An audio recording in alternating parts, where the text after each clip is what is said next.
Students, today let's discuss about the agencies of cross-pollination.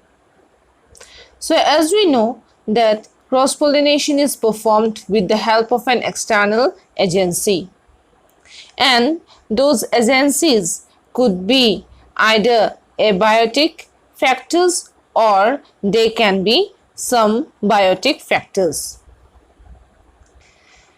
For abiotic factors, so the agencies that are involved in the process of cross-pollination are wind and water. Whereas for biotic factor, it includes agencies like birds, insects, bats, snails, snakes, etc. So in today's class, let's discuss about all those agencies in detail. Now let's go through the names of those agencies. So here in the chart are the names. Say for example, entomophily. So this is the term used when the pollination is conducted by insects. Anemophily is when pollination is conducted by wind. Hydrophily when pollination is conducted by water. Zoophily when pollination is conducted by animals. Ornithophily when pollination is conducted by birds.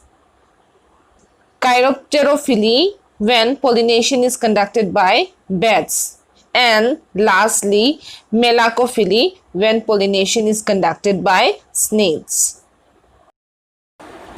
Now let's discuss in detail the characteristics of the flowers in relation to the different agencies.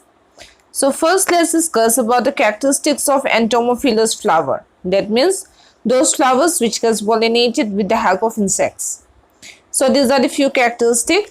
The characteristics are the flowers are showy and brightly colored. So they are generally large and they have very bright colors.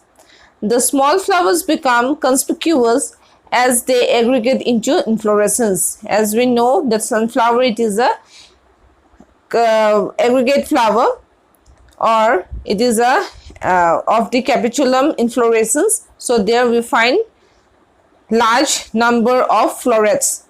So this is all characteristic of entomophilous flower. Then the third character is possesses nectar glands and special markings occur on the petals for guiding the insect. So they generally have the nectar gland towards the inner part of the flower, and they have some special markings which actually guides the insects, and these markings, they are also called as nectar guide. Then comes the fourth point. So this is the edible pollens are produced. Example, rose. So there the insects, they feed upon the pollen grain of some flowers, and generally the stigmas are inserted and sticky. So these are a few characteristics of an entomophilous flower. So from the diagram, I hope you can understand that how they are getting pollinated, or how the pollen grains, they stick to the back of the insects. As the insects or the honeybees, they go from one flower to the other, and in that way they generally pollinate the flowers. So in that case, they can go miles and miles and pollinate with the flowers of the same species. So a pollen grain, it can travel miles and miles with the help of these insects such as honeybees, wasps and other small insects, etc. Now let's discuss about the characteristics of anemophilous flower. So anemophilous flowers are generally very small and inconspicuous. That means they cannot be, they are not visible properly. So they are very small and inconspicuous. They generally do not have the calyx and the corolla. So calyx and the corolla, these are the non-essential parts or the accessory parts. So in case of them, it is either absent or it is generally reduced in its size. Then comes the third character, that is the flowers are colorless, odorless and nectarless. So they are generally not showy, as the flowers, they don't need to get ornamented in order to attract the insects, as it is getting pollinated by wind. But the pollen grains are light, small and winged or dusty for the winds to carry the pollen grains. So the pollen grains have to be lighter in weight, very small, and should be winged and dusty. Then the stigmas are hairy, feathery or branched to catch the wind-borne pollen grain. So from the diagram, I hope you are getting an idea that how the stigmas will be like. So here the stigmas are generally hairy so that they can catch the pollen grains that come along with the wind. And lastly comes the pollen grains are produced in large number, as it is being carried by wind, again to very long distances. So here the number of pollen grain is generally produced in very large number. As we know that the cross pollination, it is not a sure method, so large number of pollen grains are needed for the anemophilous flowers, and hence the term it is given as wind pollinated flowers.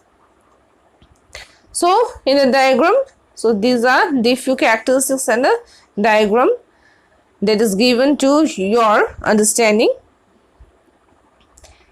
Now after the anemophilous flower comes the hydrophilous flower.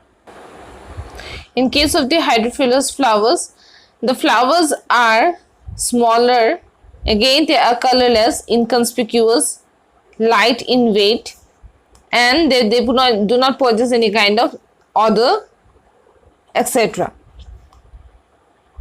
The second point is that the floral parts are covered by waxy layer or to prevent from getting wet.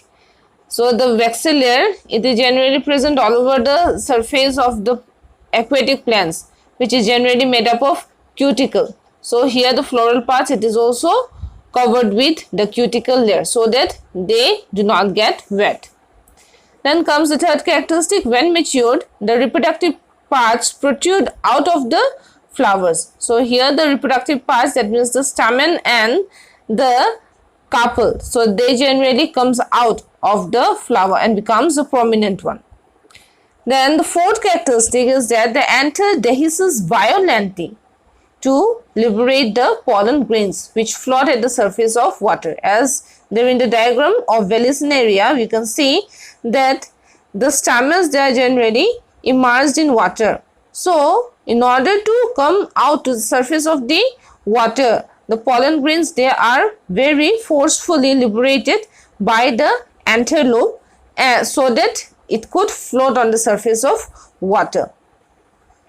Then comes the last characteristic, that is the stigmas are long, coiled and provided with special mechanism to catch the pollen grain. So generally the stigmas, they are long, as here the pollen grains, they will go with the flow or current of water, so they need some coiled apparatus so that they can catch the pollen grains. Now let's come to zoophily. Zoophily means the pollination performed with the help of animals. So here the flowers are generally colorful and showy in order to attract different types of animals such as birds, rats, then bats, etc. The color is generally very showy and bright. So they possess some special scent. So it is generally ordered. Then comes the third characteristic, that is the flowers are provided with nectar gland. Again they possess nectar gland so that they could attract the animals. Here the pollen grains are generally tasty, so they are edible here. then comes the flowers or the pollen grains can easily stick to the surface of the animals. So here from the diagram you can, from the picture you can see that the rat, it is generally coming to eat the pollen grains, and in that way the pollen grains, it will stick to the surface of the animals, and in that way it is dispersed from one place to another. And in order to catch the pollen grains, the stigmas are generally rough and sticky. So these are the few characteristics of a zoophilous flower. So zoophilous flowers, again, on the basis of the different type of animals, again the pollination, it is termed in different way. So those are, when pollination is done by birds, then it is called as ornithophily. When pollination is done with the help of snails, then it is called as malacophily. And when pollination it is done with the help of bat, then it is called as chiropterophily. In the last class, we discussed a very important advantage of cross-pollination, and it was that cross-pollination leads to genetic recombination and variation. So nature favors cross-pollination, and therefore the flowers for cross-pollination adapt themselves in various ways so that various natural agents can help them to pollinate. And in that we have got, or we studied about these four important type of agencies of cross-pollination. Now, why nature prefers cross-pollination? And this is also called as outbreeding devices.